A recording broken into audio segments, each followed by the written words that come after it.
Once a giant, always a giant. For me, it's only a giant. What's going on YouTube? Biggie546. Definitely hit that subscribe button if you're new. Like the video if you like the video. And I won't tell if you click that bell. But let's go ahead and get into this. Alright, so I dropped a video earlier today about Saquon coming back. Everybody's excited about that. We did not expect Saquon back for probably about 2 more weeks, to be honest with you. I thought if he was going to be ready by week 1, he would probably be starting to practice before that last preseason game. Now I'm hearing that he might be able to go full go in that padded practice that we have as far as the collaboration with the Patriots. He might be full go to really go out there and practice against the Patriots. So that'll be valuable. I don't think he'll play in the preseason, just like I said earlier today. But he is way ahead of schedule for what I thought he would be at. And I think he's going to be full go, really to go, to practice and play in a game way before week 1. So he'll have at least 2 or 3 weeks of being really healthy. Other than that, Joe Judge has said that they're going to work him back slowly. He's been taking everything slow, talking to the trainers, putting together a new plan every single day. And that's one thing I've seen about Joe Judge is he's talking to this medical staff and he's not throwing any of these players under the bus. He's not giving a timeline for when they want to come back. It's almost like, and Joe Judge is supposed to be like this hard-nosed, like no-nonsense coach, which he is, but he's supposed to be someone who just the players could never like because he's so tough on them. But Tom Coughlin, as much as we love Tom Coughlin would always be like basically bullying these players to come back from injury. He would always go out there and say, like, we need to see him out there. He's not making any impact while he's there on the sideline. He would be annoyed when players would be hurt. So Joe Judge is the complete opposite. He doesn't talk about injuries, and he doesn't talk about injuries mostly to protect his players. He says the medical staff will tell me what the update is on a day-to-day basis, and when he's going to be out there, he'll be out there. And that makes perfect sense because you don't want to bully your players into getting out there and getting re-injured. That's one thing about Tom Coughlin I will say is he might have had a couple of guys out there that weren't supposed to be out there, but he comes from an old school mentality.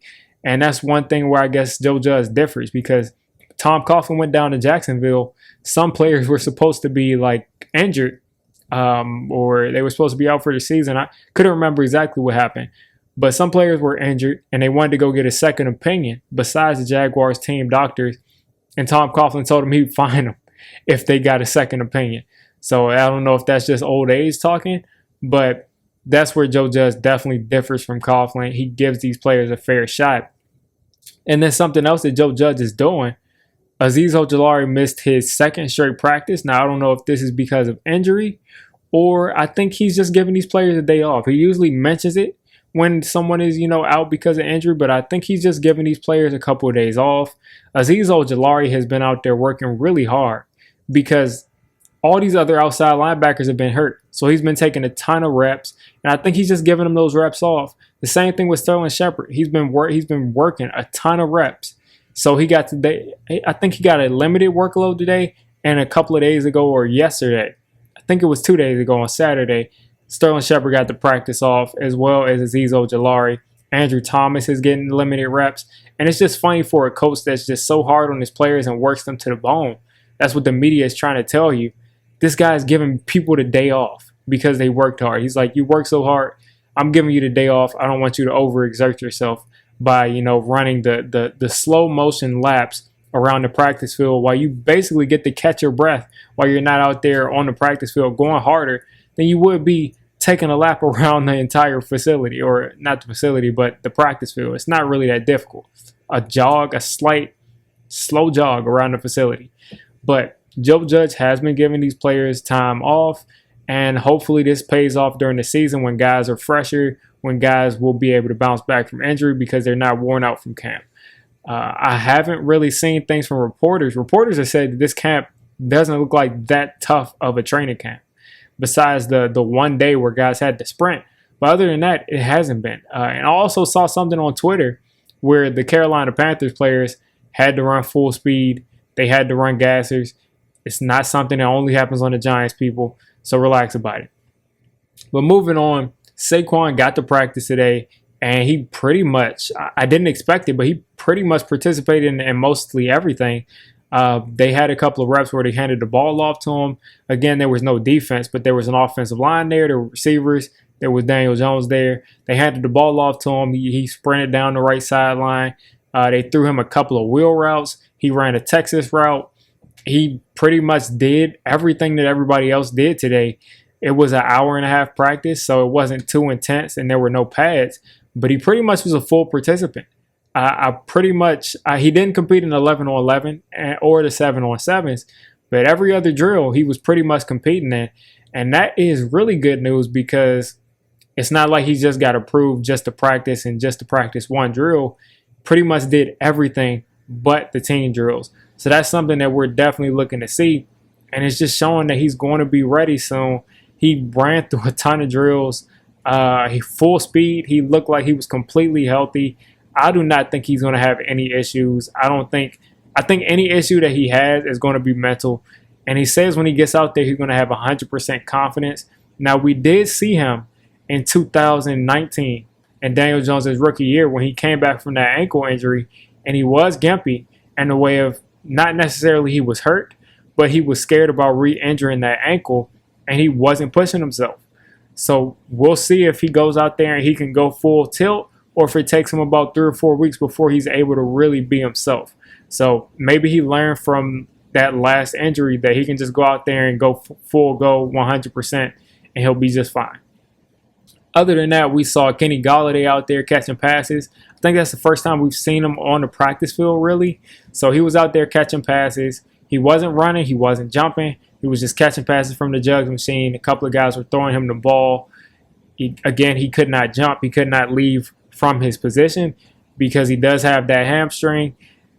So it was good to see him out there on the practice field. I'm not really going to take anything away from that because that could mean that the hamstring is getting better, or it could mean nothing because he didn't even have to move to catch the ball. So Kenny Golladay was out there on the practice field. Hopefully he's ready for week 1. John Ross, speaking of hamstrings, this just hurts to say because John Ross was having a great camp. He was having a tremendous camp. John Ross has been showing off the route running. He's been showing off that speed. Saturday, he caught a pass and took it to the house with just pure speed. He does pretty much everything that you would want. He's done everything right in training camp. He hasn't been dropping anything, and that's been his biggest problem is drops. And his other biggest problem has been his health.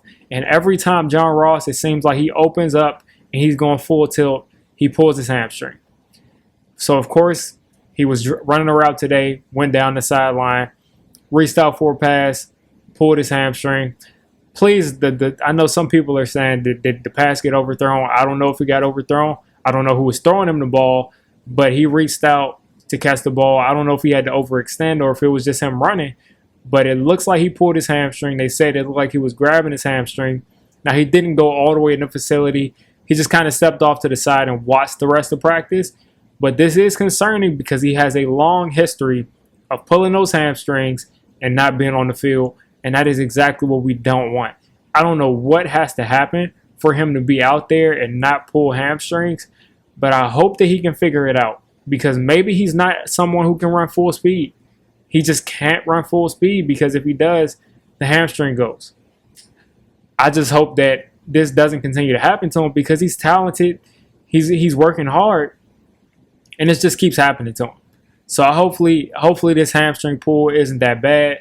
Hopefully it was a cramp, and he'll be back tomorrow. If not, this might be the thing that makes him not make the roster. Just being honest with you, he's probably up there with Slayton as far as talent-wise. I would really put him neck and neck with Slayton, and he's had a better camp than Slayton, but he cannot seem to stay healthy, and he's catching the passes. But to wrap this up, Kadarius Toney has been getting better. He caught a nice pass from Daniel Jones in the team drills. He took a handoff. I don't know if it was an end around or a regular handoff in the backfield, but they did say he took a handoff, so that shows that they're going to be using him all over the place. DJ had another good day. He went 9 for 11, and the 7 on 7s and 11 on 11s combined. He went 9 for 11. There was one drop by Slayton, who has shown that he can drop the ball in the past, but I'm not going to overanalyze it. One drop by Slayton. and one Daniel Jones just missed the throw. I've been seeing a lot of misses. I don't know how these reporters are classifying these misses, but they've been saying there's been a lot of misses. But he went 9 for 11, so he had a pretty good camp. Ingram caught another catch. He's been doing his thing all camp long. I'm just hoping that Evan Ingram can take this momentum and transfer it over to the regular season, because if he can, this offense is going to be scary with him, Saquon coming back, Kenny Golladay hopefully coming back, just the other guys we have out there. We cannot afford any more injuries in this unit, in this receiving unit, as pretty much the offense. We cannot keep having guys go out with these lingering injuries. But if we can all get this together, and guys like John Ross and Kenny Golladay and Saquon can get back here, we're going to be looking really good for week 1. Guys, we are, 2 days away from FanFest. That's going to be our first time watching the Giants, watching a lot of these players in person. I won't be there, but a lot of you guys will be there. It's going to be our first time getting to see these players in person, and they're going to have a whole scrimmage. It's going to be exciting. A lot of teams have done that so far, and the Giants are just one of them. They're going to see, fans are going to get to see these players scrimmage against each other in sort of a game format. I think it'll be blue versus white, as always. Hopefully that's a great game, and we can escape with no hiccups. And then 2 days after that, or 3 days after that, I think Saturday, first preseason game against the Jets, the Snoopy Bowl. You already know how that goes. There is a trophy on the line with the Snoopy Bowl. And Giants football will be back on Saturday. I don't care if it's preseason. I'm going to watch it as if it's any other game, and I'm going to be rooting for my team to win. And I'll be keeping an eye on all those back-of-the-roster players. Again, NFL Game Pass. Please bring back the All-22, because I want to be able to see this from all angles. If not, I'll be watching the broadcast, and that'll just be that. Maybe I'll get some film breakdowns with just the broadcast. Hopefully not. Hopefully we get the All-22 back.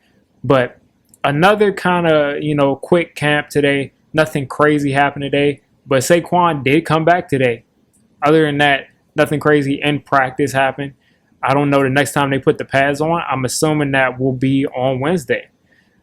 They've been working hard. Joe Judge has been doing his thing. Saquon is back. DJ's getting better and better every practice. I cannot wait to see Kadarius Toney and Azeez Ojulari this Saturday in this preseason game.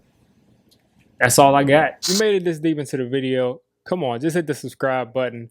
I make Giants content primarily, draft content secondarily, and during the season, I'm going to be doing a lot of reacting to pretty much most of the NFL games and everything NFL. So if you made it this deep, go ahead and join the D6 squad.